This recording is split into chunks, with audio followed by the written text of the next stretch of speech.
And I have gotten pressed for by people in my circle to ask this next one. And I do feel like you've already done such a good job explaining the different types and pros and cons. But the one that always comes up in my life and my coaching, sustainability coaching, is glass versus plastic. So let's do the mic drop and be the end all be all. What do you think?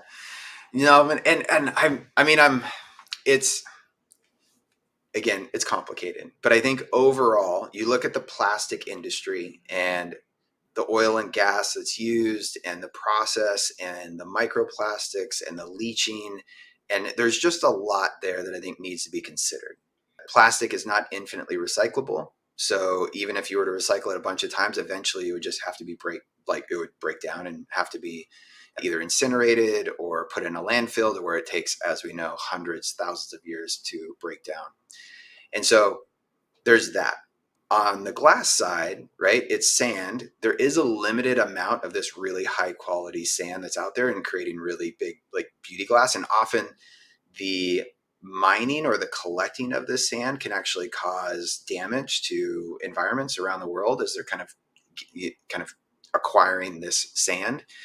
And then transporting the sand, obviously, and manufacturing with it has a much higher carbon footprint overall than plastic does.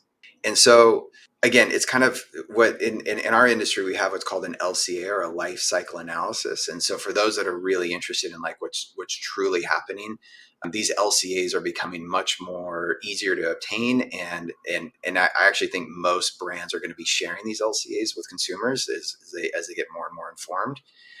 But there's kind of a pro and con to basically all of these different materials. I am not as anti-plastic as I think a lot of people are, because I think there is a functional place for it to exist in our market. I obviously think that we need to just be more aware of how to improve recycling rates, how to do it to where in formats to where it's, we're using far less plastic than this kind of like huge amount of plastic that's kind of overdoing it. But I also really love glass. I love the beauty of it. I love the weight of it. I love that it's infinitely recyclable. And I hope that our recycling streams in the US improve so that we can recycle glass